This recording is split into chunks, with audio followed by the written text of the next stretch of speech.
Another day, another video na naman.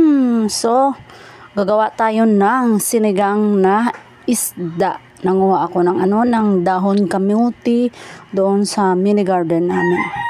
Yan, walang halong chemical yan na na dahon kamuti. Guys, kakain tayo ng mga organic food. Lalo na ngayon is uso yung mga cancer o ba't pang mga sakit-sakit, kaya dapat magtanim tayo pag may space naman tayo para magtanim, magtanim. So yan yung mga sahog ko dyan, dahon kamuti, kamatis, bombay, sili, string beans o ano bang tawag doon sa Tagalog, basta string beans, yung mahaba, balatong ang tawag sa amin.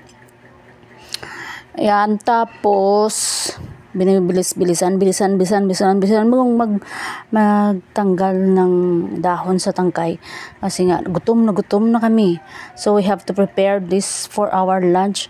We eat early lunch mga 11, sometimes mga 10:30 kami nagla-lunch na kami.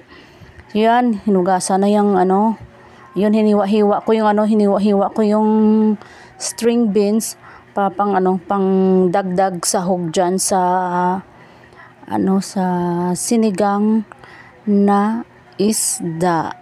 Yun, nung halos kinakain namin dito sa probinsya, walang halong chemical yan. Tapos pag may mga spray din yung iba, yung mga hindi tanim namin, like yung kamatis, mga bombay, mga repolyo, mga ganon, mga hindi yan organic. Pero itong dahon kamote, organic talaga yan. Mas maganda talaga pag may garden ka, tapos mag-harvest ka na lang, makasave ka na at safe pa din yung mga kinakain mo. Yun, ginupit-gupit ko yan dyan ang mga sitaw. Yan, pinaghalo-halo ko na kasi nga hugasan yan. Binabad ko sa tubig, tapos nilagyan ko ng kaunting asin. Binabad ko dyan ng mga 10 minutes yung babad ko. Ang purpose dyan sa paglagay ng asin, para matanggal yung mga uod-uod, ganun ba, kasi nga natutunan ko yan doon sa Hong Kong ako. At saka lalo na yung pag-spray yung kinakain natin, may spray, hindi organic, kailangan natin lagyan ng asin. Tapos yan ang isda ko, yung frozen na yan kasi siguro magto 2 weeks na yan naka-imbak yan dyan sa freezer. Kaya anytime na kukuha kami ng ulam, kukuha na lang kami doon sa freezer. Mahal kasi yung mga bilihin, kaya pag may pera kayo, mag-stock na lang kayo ng isda. Yun, lalo na isda, kasi yung isda talaga ang masarap, tapos walang halong chemical. Unlike sa mga karne, yung mga kinakain nila, yung may mga halong chemical pa, mga feeds. Yan, binabad ko na dyan muna yung isda at ang mga dahon. At itong miming ko ay abang-abang sa aking isda, gustong kainin. So yan, nagpakulo na ako ng tubig para mamaya ilagay ko na yung mga sahog.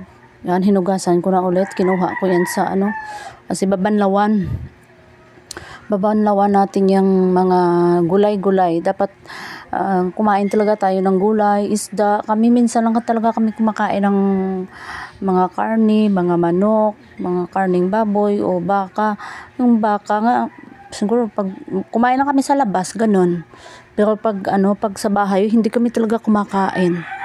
Bibili talaga kami or what. Siguro makabili kami mga once a year, ganun.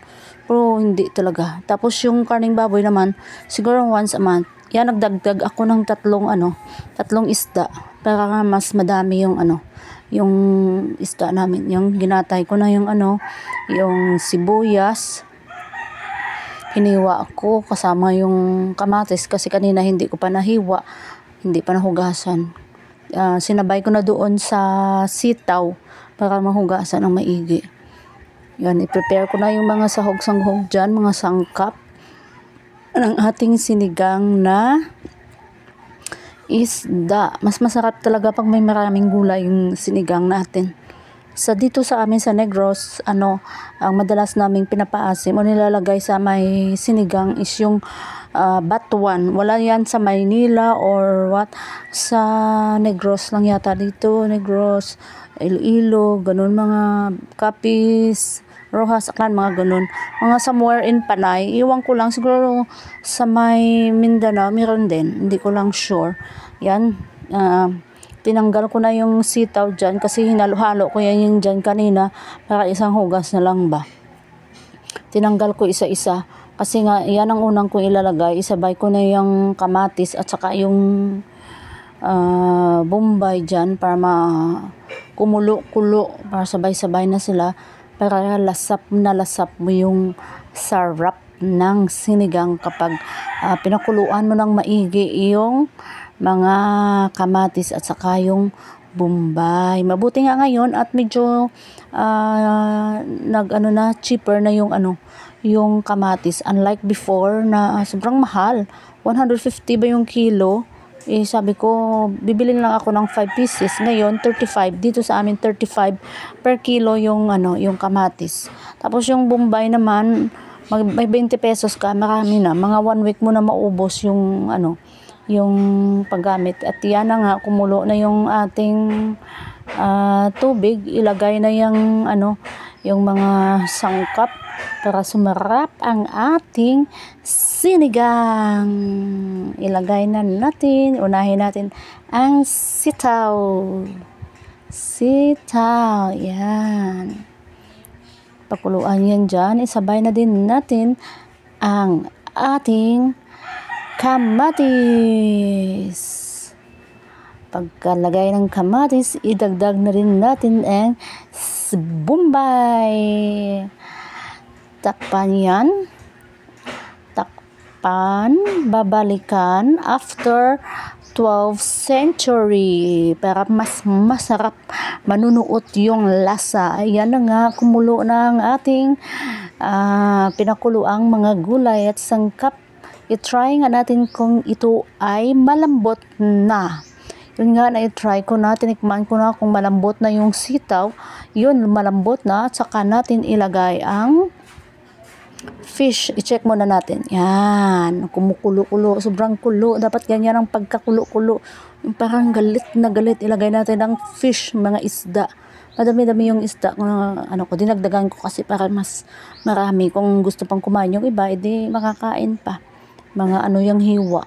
6 pieces na hiwa, tapos 2 at 3 yung yung buo. Yan, ilagay. Tapos mix iba't ibang klaseng isda yan. May bangus, may gumaa, may bulaw. Hindi ko alam kung ano sa Tagalog yung mga ganyang klaseng isda. Yan, takpan ulit yan. Babalikan after mga ilang century. Tapos ang ang ilagay yung dahon kamote. Timplahan na yan, natimplahan na. Nilagay ko na din yung sili. Hindi naman masyadong maanghang. So yan, luto na ang ating sinigang na isda.